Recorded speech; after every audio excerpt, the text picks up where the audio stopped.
Marvin Bagley, did you miss us? Welcome back here to Wiz Talk with Chase. And Marvin Bagley has just re-signed with the Washington Wizards, or not re-signed because he wasn't with the team. He was last year, got traded in February, and now is back with the Wizards on a 1-year, $3 million deal.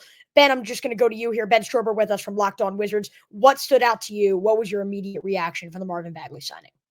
Yesterday, it just comes with good news all over the place in terms of front court depth here in Washington, because the glaring hole on this roster prior to yesterday was what were the Wizards going to do at the big man position? Obviously, you have Alex Sarr, who will plug in and play either the four or the five for this team. A lot of Wizards fans and a lot of people around the league think that Alex Sarr is best fit to be a true four in this league rather than play the big man position. And the Wizards didn't really have a whole lot of depth, especially after trading Kelly Olynyk away a couple days ago. Rashawn Holmes was an option, $250,000 of his contract guaranteed.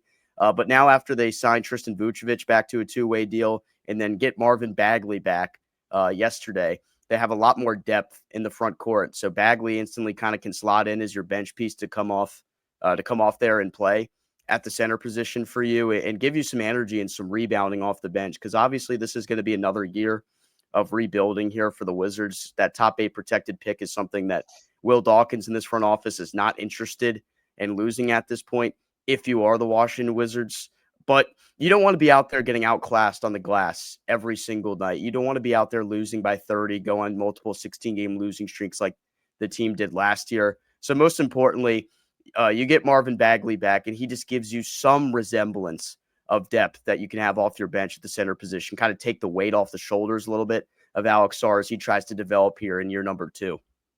Yeah, I think the main thing that stands out, you mentioned it kind of at the beginning of your point, is that positional flexibility now. Is Sarr going to be the 5? Is Sarr going to be the 4? The Wizards can now play around with a few different lineups to really see what will fit in best. I mean, at this point, you talked about the 250,000 guaranteed. I think it's likely that Rashawn Holmes gets released because I just think the Wizards maybe want to free up some cap, and I think Marvin Bagley kind of allows them to have an opportunity to do that. Plus, obviously, Bagley is far cheaper than Rashawn Holmes would be had the Wizards just continued with Rashawn Holmes and paid him $13 million for this year, as opposed to just the $250K that is guaranteed at the current time. So I like the deal for the Wizards. I don't think obviously it's going to change many things now for Washington, but I think kind of the irony of it is that the Wizards gave him up and Johnny Davis to Memphis for that Marcus Smart contract and a first-round pick. Now with Bagley back in DC, the Wizards just pretty much gave up Johnny Davis for Marcus Smart in the 18th pick, which later turned into 21 and 3 second-rounders. So what a job by Will Dawkins.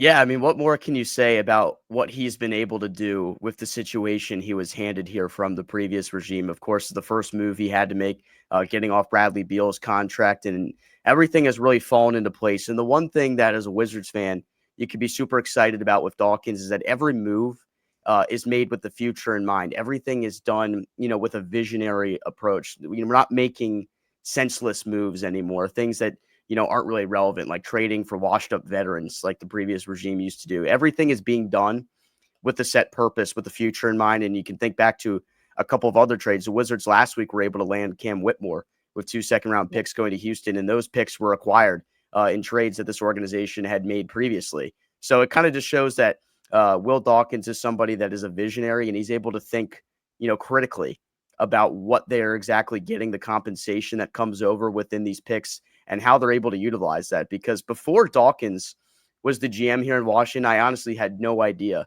that second-round picks in the NBA had any value. I guess that's kind of a new thing here in the NBA with the way free agency has kind of died, and now the NBA is just a hub for bad contracts being picked up by teams. The Wizards will have the opportunity to pick up some more bad contracts because of the financial flexibility that they were able to obtain when they traded away Jordan Poole and Sadiq Bey a couple of weeks ago. There's a lot of moving pieces within this Wizards organization, but you have to be thrilled about the pieces they have brought in here, that they have really bought in to trying to build a young core. They're taking as many swings as possible to find that cornerstone player. And why not do it at this point? And you're right. I think the Will Dawkins regime here and what he has done in Washington, D.C.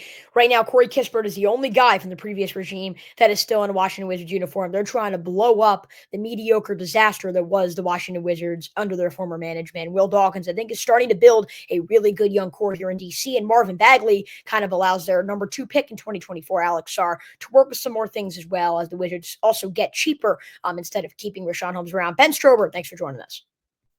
No problem. Thanks, Chase.